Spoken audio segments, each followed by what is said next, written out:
అందరికీ నమస్కారం. ఈ సీజన్లో వరి పంట పండించాలి అనుకున్న వాళ్ళు తప్పకుండా ఈ విషయాలైతే తెలుసుకోవాలి.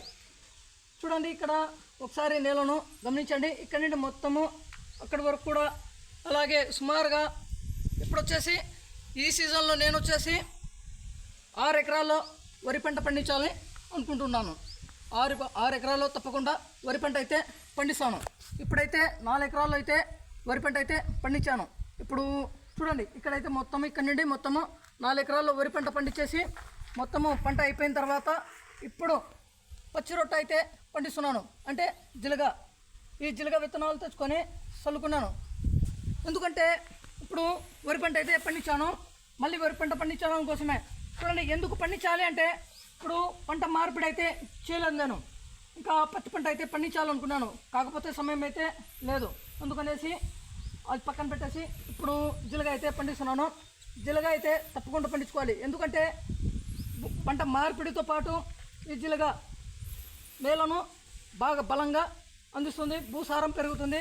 అలాగే మనము ఇప్పుడు ఈ సీజన్లో వరి పంట పండిస్తాం కదా, దానికి వచ్చేసి ఎరువులు కూడా తగ్గించుకోవచ్చు. యూరియా కానీ ఇంకా ఏదైనా కూడా తగ్గించుకోవచ్చు. ఆ విధంగా అసలే ఈ పచ్చి రొట్టె పండించకుండా ఇప్పుడు మళ్ళీ కాస దున్నేసి ఈ విధంగా పెట్టేసి వరి పంట పండిస్తే ఏమవుతుందంటే దిగుబడి అయితే రాదు. ఈ విధంగా చేస్తే ఇప్పుడు జిలుగా ఈ విధంగా పండించి జిలుగైనా పండించుకోవచ్చు, లేదంటే జనుమైనా పండించుకోవచ్చు.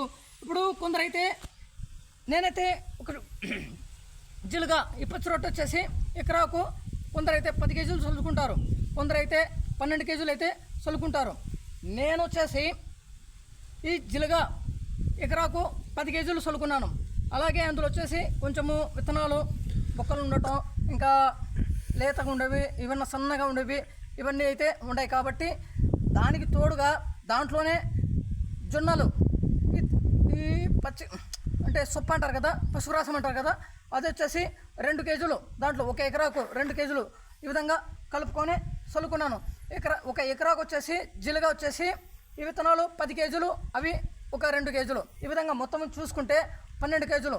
ఎక్కడైనా ఆ మొలకలు రాకపోయినప్పుడు ఈ జొన్నలు అయితే మొలకలు వస్తాయి. ఆ విధంగా చల్లుకున్నాను. ఇప్పుడు సుమారుగా ఇప్పుడు ఈ సీజన్లో వచ్చేసి 4 ఎకరాల్లో వరి పంట అయితే పండించాను. ఇప్పుడు వచ్చేసి ఈ సీజన్లో 6 ఎకరాల్లో వరి పంట పండించాలి అనుకుంటున్నాను. ఈ 6 ఎకరాలు కూడా ఈ విధంగానే చూడండి, వరి పంట మొత్తము వరి పంట పండించిందే. ఈ విధంగా ఇప్పుడు 6 ఎకరాలు కూడా సేద్యాలు చేసేసి బాగా నీళ్ళు కట్టేసి చాడ కట్టేసి ఈ విధంగా జిలుగ విత్తనాలు చల్లేసి మళ్ళీ టిల్లర్ కొట్టేసి ఈ విధంగా అయితే పెట్టాను. ఆ మొలకలు వచ్చిన తర్వాత చూసుకొని ఎప్పుడు ఏ రకంగా నీళ్ళు పెట్టాలో అన్నీ నాకు తెలుసు. ఆ విధంగా తప్పకుండా పండించుకోవాలి. మంచి దిగుబడి అయితే పండించాలి. మనము పంట రకంగా పండించాలి. ఇంకొక విషయము, ఈ జిలుగ వచ్చేసి తప్పకుండా ఈ పంటకైతే చాలా అంటే చాలా మంచిది వరి పంటకు.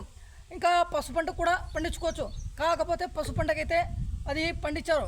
ఎందుకంటే పసుపు పంట వచ్చేసి సుమారుగా దాదాపుగా 10 నెలల వరకు అయితే ఉంటుంది. అందుకనేసి సేంద్రియ ఎరువు ఇక్కడ ఒకసారి చూడండి, ఈ విధంగా పశువుల ఎరువులు గేదెలదైనా ఇంకా లేకపోతే గొర్రెలది ఈ విధంగా ఉంటాయి కదా, ఆ విధంగా అయితే చల్లుకుంటారు. పసుపు కూడా అయితే పండించాము, ఒకసారి మీరు చూసుకోవచ్చు. దాంట్లో ఇప్పుడు మళ్ళీ పసుపు కూడా పండించడం కోసము రెడీ అయితే చేసి పెట్టాము. అక్కడ వచ్చేసి ఈ విధంగా పశువుల ఎరువు అయితే తోలి పెట్టుకున్నాము. అది వచ్చేసి ఎకరాకు 10 టిప్పులు అయితే తోలుతారు. ఈ విధంగా 30 సెంట్లకు 3 టిప్పులు, ఈ విధంగా అయితే మన ఆర్థిక పరిస్థితులను బట్టి 8 టిప్పులు 10 టిప్పులు ఈ విధంగా అయితే తోలుకుంటారు. తప్పకుండా నేలను బాగా బలం అయితే చేయాలి. నేలకు బలం చేయకుండా మనం పంటలు పండించేస్తే అది దిగుబడి అయితే చాలా తక్కువ అయితే వస్తుంది. ఒక్కోసారి పంట కూడా పండదు. అందుకనేసి అలా చేస్తే ఇంకా పెట్టిన పెట్టుబడి కూడా రావు, చేసిన కష్టం మొత్తము వృధా అయిపోతుంది. అందుకని తప్పకుండా ప్రతి ఒక్కరూ కూడా జిలుగా అయితే తెచ్చుకొని పచ్చి రొట్టె అయితే పండించండి. ఇదే మంచి సమయము. ఇంకొక విషయము ఏంటంటే, ఇప్పుడైతే దానికి 2 కలిపేయాలి. అది ఎలా కలిపేయాలంటే, ఇప్పుడు ఇక్కడైతే ఈ జిలుగా తెచ్చి చల్లుకున్నాను. చూడండి, ఇప్పుడు చల్లుకున్నాను.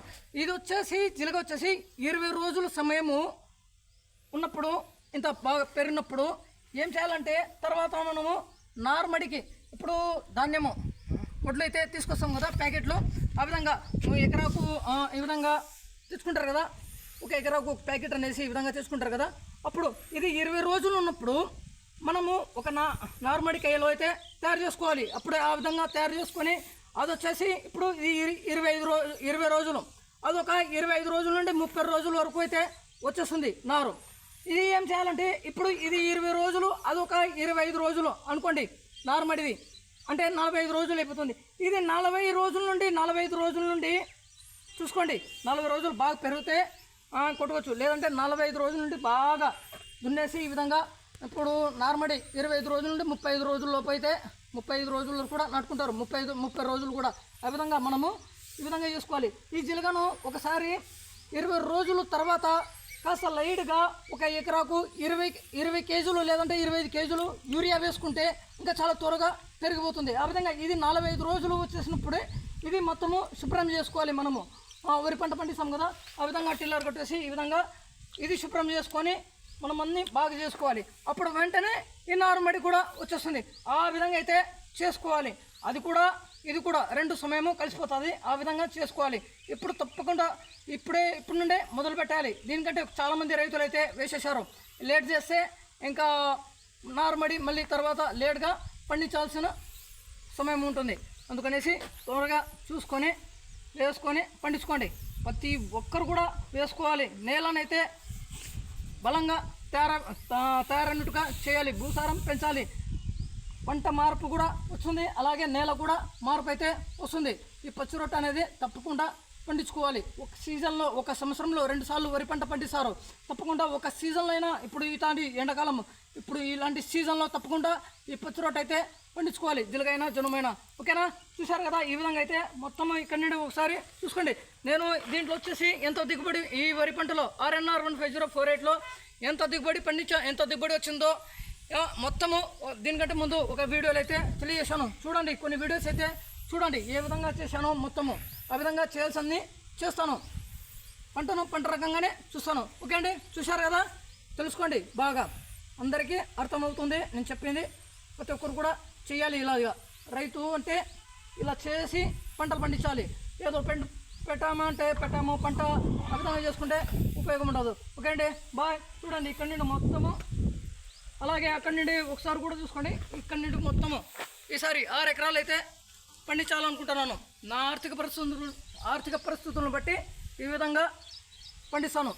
ఎంతవరకు నేను ఆర్థికంగా ఉన్నానో అంతవరకే వెళ్తాను. దానికంటే ఎక్కువగా అయితే వెళ్ళను. ఆ విధంగానే వెళ్ళాలి ఎవరైనా కూడా. ఓకే అండి, బాయ్.